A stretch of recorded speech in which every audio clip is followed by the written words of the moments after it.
Hello, bachcho. Let's read this question. So this question says, which of the following hold good for an isochoric process? Okay. Option A is no work is done on the gas. Option B is no work is done by the gas. Option C both A and B.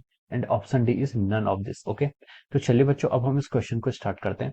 तो देखिए बच्चों, इस question का की concept आप बोल सकते हैं। The key concept of this question is, हमसे क्वेश्चन में बोला गया है कि which of the following hold good for the isochoric process. ठीक है, आइसोकोरिक प्रोसेस के लिए हमें यहाँ पर बताना है कि आपका कौन सा स्टेटमेंट क्या करता है, ट्रू है। ठीक है, अब देखिए बच्चों, आइसोकोरिक प्रोसेसेस होती क्या है। ठीक है, देखिए बच्चों, आइसोकोरिक प्रोसेस आपकी वो प्रोसेस होती है जहां पर आपकी वॉल्यूम कांस्टेंट होती है। ठीक है, अगर आपकी क्या हो जाती है, देखिए वॉल्यूम को अगर हम क्या कर लेते हैं, volume is equal to constant.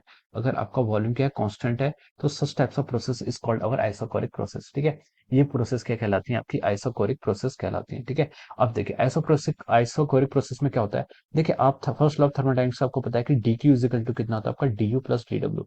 This is from the first law of thermodynamics. ठीक है, ये आपका क्या फर्स्ट लॉ ऑफ थर्मोडायनेमिक्स का स्टेटमेंट है।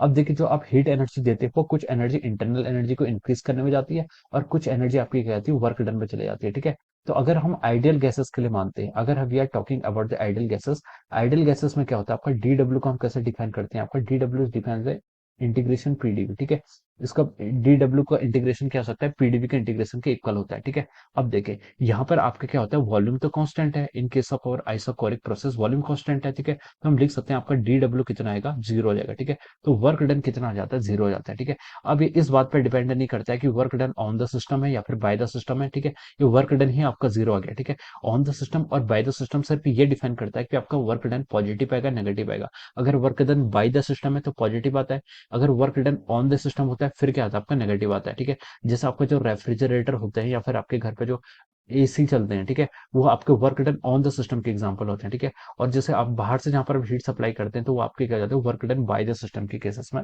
काउंट होते हैं। ठीक है, तो आइसोकोरिक प्रोसेस के लिए हम बोल सकते हैं कि आपका टोटल वर्क डन क्या होता है, जीरो होता है। ठीक है, this is the our for isochoric process. अब देखिए क्वेश्चंस को स्टार्ट करते हैं। क्वेश्चन में उसने हमें चार ऑप्शंस दिए हैं, hold good for isochoric process. Option A में दिया कि no work is done on the gas. ठीक है, ये भी आपका ट्रू है। ठीक है, आइसोकोरिक प्रोसेस में कोई वर्क नहीं होता है। बी में उसने बोला है कि no work is done by the gas. ठीक है, ये भी आपका ट्रू है।